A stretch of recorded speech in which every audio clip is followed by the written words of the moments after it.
विघ्नासुर, तुम आगे नहीं बढ़ सकते।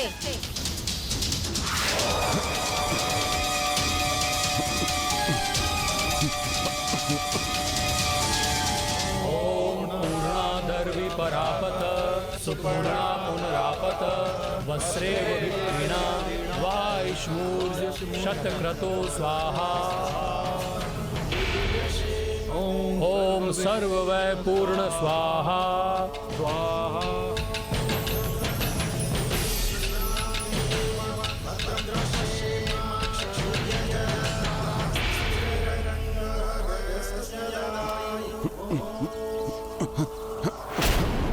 कौन है आप जो मुझसे इन देवताओं की रक्षा कर रहे हैं? इतना जानने का अधिकार तो मुझे है कि देवताओं की ऊर्जा से परिपूर्ण होने पर भी ये कौन है जो मुझे शक्तिहीन कर रहा है? आप अवश्य कोई दिव्य शक्ति हैं। मुझे अपना परिचय देने की कृपा करें। मुझसे भूल हुई है तो उसका दंड मैं स्वीकार करूंगा, किंतु पहले आप अपना परिचय देने की कृपा करें।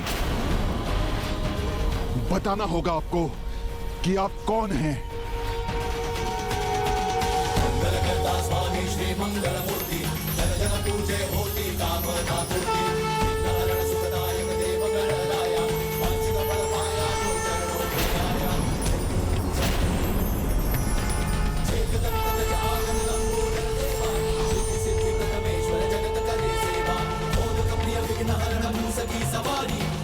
प्रणाम प्रभु, आपने मेरी विनती सुन मुझे मुक्त किया और अपने दिव्य दर्शन देने की कृपा की।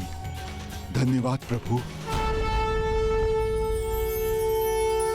ओम नमस्ते गणपतये त्वमेव प्रत्यक्षं तत्त्वमसि त्वमेव केवलं कर्तासि त्वमेव केवलं धर्तासि त्वमेव केवलं हर्तासि त्वमेव सर्वं खल्विदं ब्रह्मासि त्वं साक्षादत्मासि नित्यं ऋतं वच्मि सत्यं वच्मि एवं ध्यायति यो नित्यं स योगी योगिनां वरः।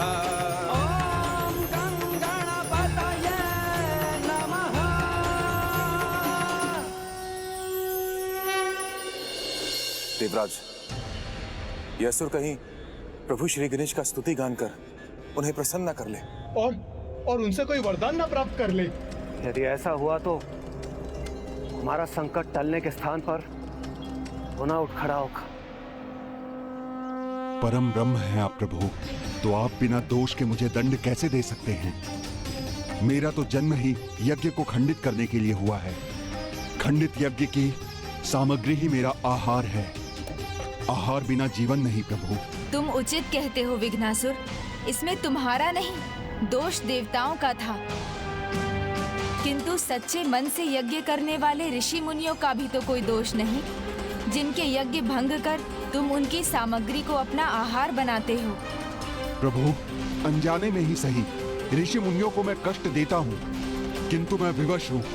अब आप ही बताइए प्रभु, मैं क्या करूँ? तुम्हारा जन्म हुआ है तो तुम्हें भी भोजन अवश्य मिलेगा विघ्नासुर, किंतु किसी भी यज्ञ से नहीं। यदि भंग यज्ञ की सामग्री ही तुम्हारा आहार है तो तुम उसी यज्ञ को भंग कर सकोगे जो मेरा स्मरण किए बिना आरंभ होगा या अशुद्ध मन से किया गया अवैदिक यज्ञ होगा। मैं वचन देता हूँ प्रभु, मैं आपके आदेश का पालन करूंगा।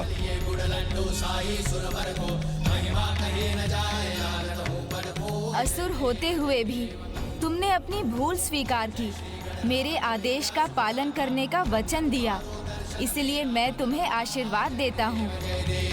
यहाँ इस स्थान पर मेरा एक मंदिर स्थापित होगा जिसका नाम तुम्हारे नाम पर होगा।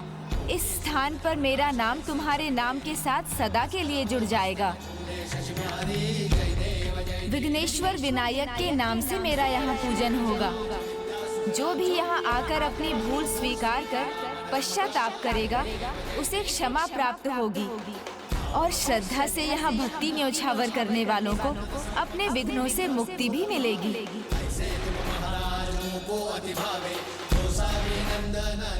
प्रभु विघ्नेश्वर विनायक की जय। विघ्नेश्वर विनायक की जय। विघ्नेश्वर विनायक की जय। और इस प्रकार पूर्ण होती है विघ्नेश्वर की कथा।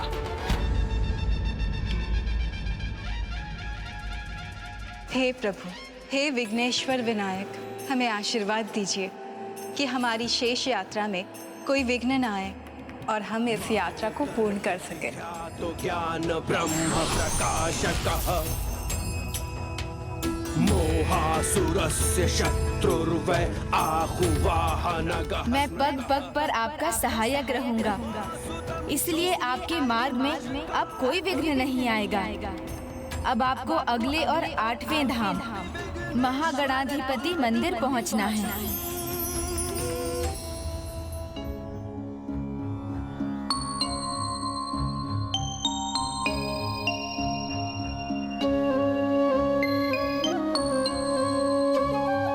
प्रभु महागणाधिपति की कथा से तो आप परिचित ही हैं प्रिय। नहीं तो स्वामी? स्मरण नहीं है आपको? एक समय ऐसा था जब तीनों लोकों पर असुर नायक त्रिपुरासुर अर्थात 3 असुर भाई कमलाक्ष, ताराक्ष और विरुमाली का नियंत्रण था।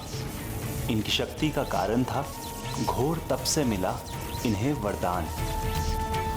इन तीनों भाइयों ने चालाकी से ऐसा वरदान पा लिया था कि उनका वध कर पाना असंभव था। कि संसार के देवता स्वयं महादेव ही इस त्रिपुर को नष्ट कर सकते हैं और हमारा वध उन्हीं के हाथों हो, उनके अतिरिक्त किसी और के हाथों नहीं। तथास्तु तथास्तु। जब इन पापियों के विनाश का समय आया, अंत में स्वयं प्रभु महादेव को ही उनका सामना करने आना पड़ा।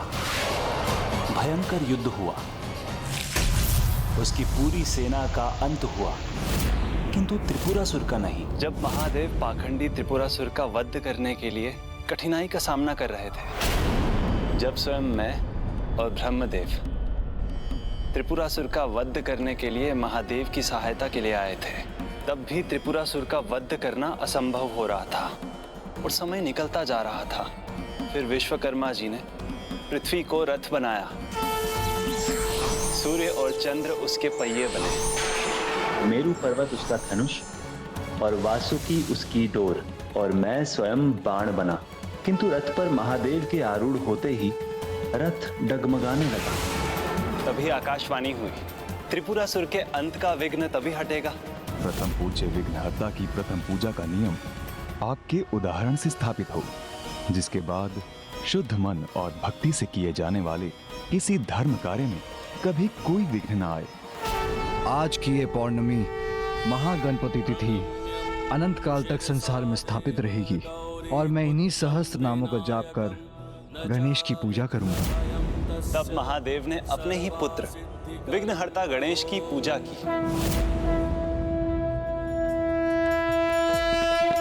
पूजा कर रहे पुत्र की शिव जटाधर, संग बैठी पार्वती माता भी सादर।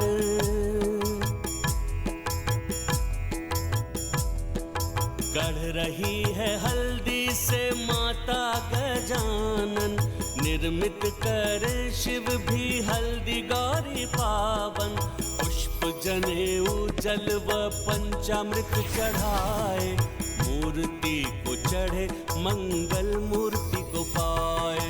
अंततः पूजा जब पूर्णता को पाए, सहस्त्र नाम पाठ भोलेनाथ सुनाए। जय गणेश जय गणेश जय गणेश देवा, माता जाकी पार्वती पिता महादेवा। त्रिपुर को भस्म कर त्रिपुरासुर का अंत भी किया।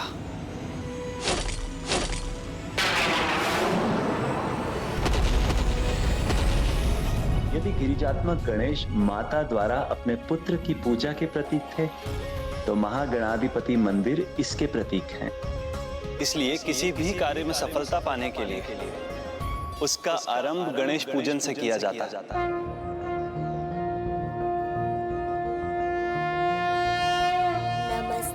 ब्रह्मरूपाय विष्णुरूपाय ते नमः।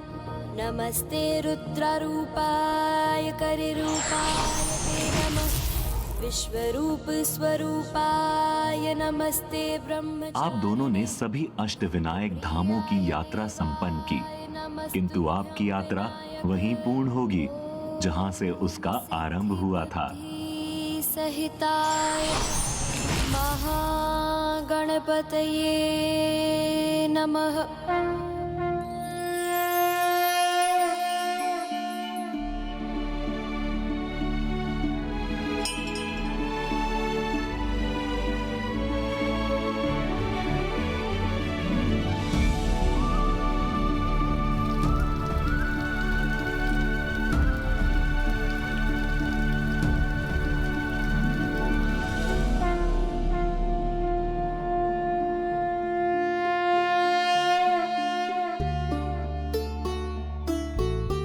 प्रभु मयूरेश्वर, कृपा कीजिए, हमें दर्शन दीजिए प्रभु।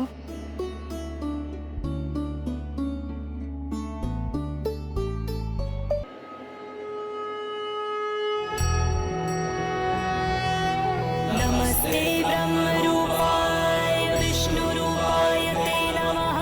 नमस्ते रुद्ररूपाय करिरूपाय ते नमः।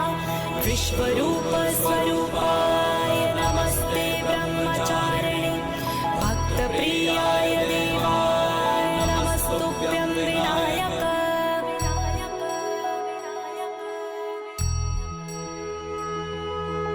लंबोदर नमस्तुभ्यं सततं मोदकप्रिय।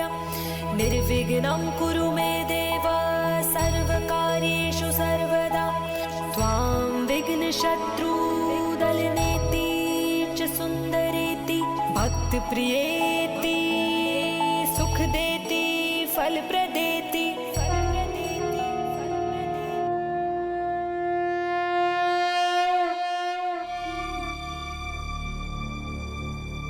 स्वामी, प्रभु दर्शन क्यों नहीं दे रहे? अष्टविनायक की हमारी यात्रा पूर्ण कर हम उनके दर्शन के लिए यहाँ लौट के आए हैं। मेरा हृदय आपके दर्शन के लिए व्याकुल हो रहा है प्रभु। व्याकुल तो मेरा भी हृदय हो रहा है देवी। धैर्य रखिए, प्रभु मयूरेश्वर हमें दर्शन ही नहीं, हमारी सभी मनोकामनाएं पूर्ण भी करेंगे।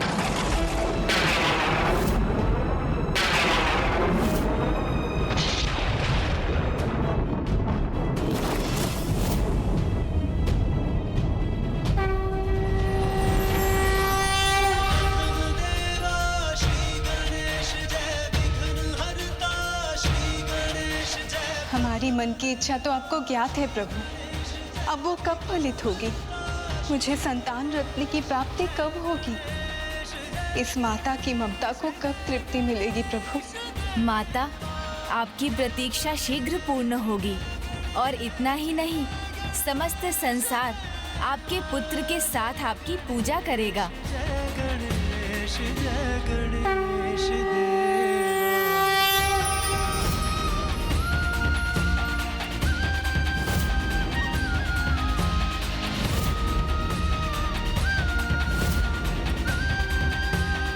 समस्त संसार आपके पुत्र के साथ आपकी पूजा करेगा।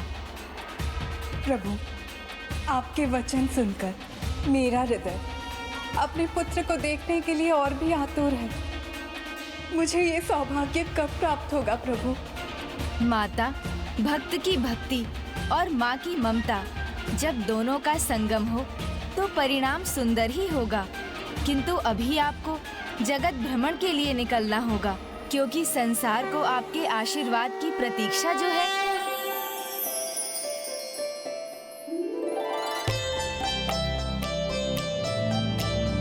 सुनत वंदित सुंदरी माधवी चंद्र सहोदरी है ममाए। मुनि गण वंदित मोक्ष प्रदायनी मंजुल भाषिणी वेदनुते। वेद पुराण इतिहास सुपूजित वैदिक मार्ग। देखिए ना, सभी ने कितनी निष्ठा से आपका व्रत रखा, आपकी पूजा की और आपकी कृपा दृष्टि पाने की लालसा है सभी को। विष्णुवक्षः स्थलारूढे भक्त मोक्ष प्रदायिनी श्लो शंख चक्र गदा हस्ते विश्वरूपिणी ते जयः जगन्मात्रे च मोहिन्ये की कृपा दृष्टि पाने की लालसा है सभी को।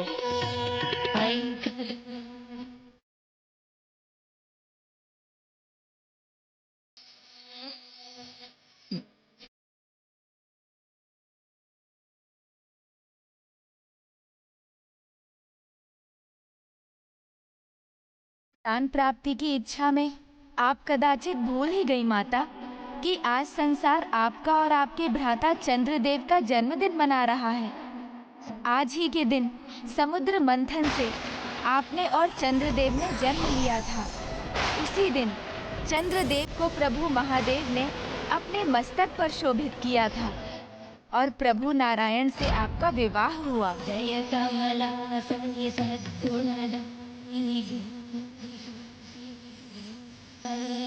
जय जय हे मधुसूदन कामिनी अष्टलक्ष्मी। और हाँ, आज वही शुभ पर्व शरद पूर्णिमा है। आपके जन्म और विवाह की तिथि और विधि अनुसार आप और प्रभु श्री हरि नारायण दोनों संसार भ्रमण करते हैं। संसार पर आपके आशीष की वर्षा होती है और इस पर्व पर चंद्रदेव भी अमृत वर्षा करने के लिए सदा तत्पर रहते हैं। मुझे स्मरण कराने के लिए आपको कोटि कोटि धन्यवाद प्रभु। अन्यथा मेरी ममता के उफान में, संतान की लालसा में शेष सब कुछ धुंधला हो जाता। मैं अन्य सब कुछ भूल जाती। आपकी ममता से ओतप्रोत आपका आशीर्वाद आज उन्हें भी मिलेगा जो उससे वंचित रहे हैं। वो सभी धन्य हो जाएंगे, उनके कष्ट दूर हो जाएंगे, उनमें नए प्राण आ जाएंगे। प्रभु, हमें आगे की यात्रा की अनुमति दें। चंद्रदेव हमारी प्रतीक्षा में होंगे। उचित है प्रभु नारायण। और हाँ माता, आपकी प्रतीक्षा भी अब शीघ्र समाप्त होगी। आप जगत भ्रमण कर कल जब वैकुंठ लौटेंगी तो आपकी संतान स्वयं आपके पास आ जाएगी। अब आप निश्चिंत होकर जगत भ्रमण के लिए प्रस्थान कीजिए।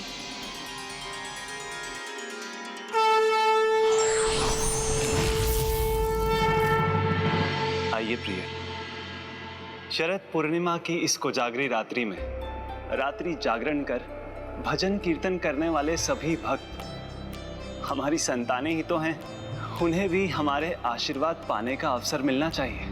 सुमनत वंदित सुंदरी माधवी चंद्र सहोदरी है ममाए मुनि गण वंदित मोक्ष प्रदायनी मंजुल भाषिणी वेदनुते जय जय हे मधुसूदन कामिनी धन लक्ष्मी रूपेणा पालय मां श्लो अष्ट लक्ष्मी नमस्तुभ्यं वरद काम रूपिणी विष्णुवक्षः स्थलारूढे भक्त मोक्ष प्रदायिनी श्लो शंख चक्र गदा हस्ते विश्वरूपिणी ते जयः जगन्मात्रे च मोहिन्ये मंगलं शुभमंगलम्।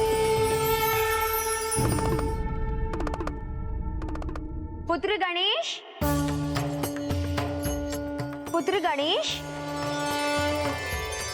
पुत्र ये खीर बाहर अंबर के नीचे रख दो। जो आज्ञा माता।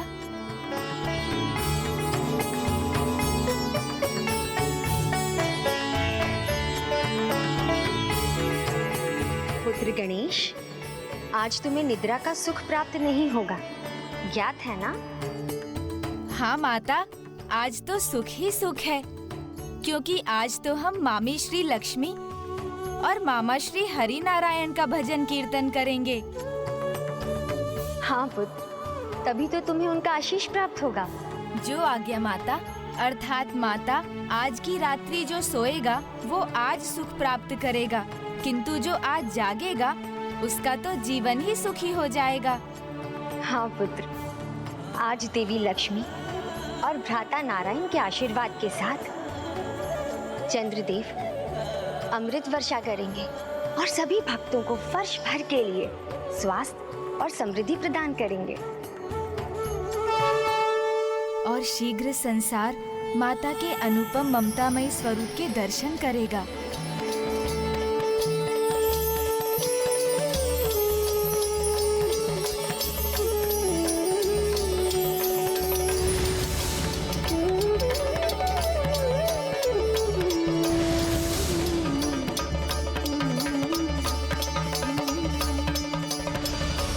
शीघ्र मेरे मातृत्व को भी पूर्ण सुख मिलेगा। अब तो एक पल भी प्रतीक्षा करना सहन नहीं हो रहा है।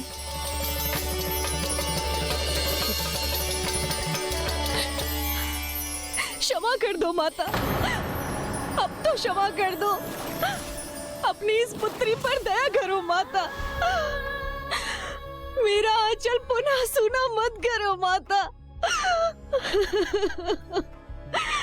मेरे साथ फिर ऐसा क्यों हो रहा है?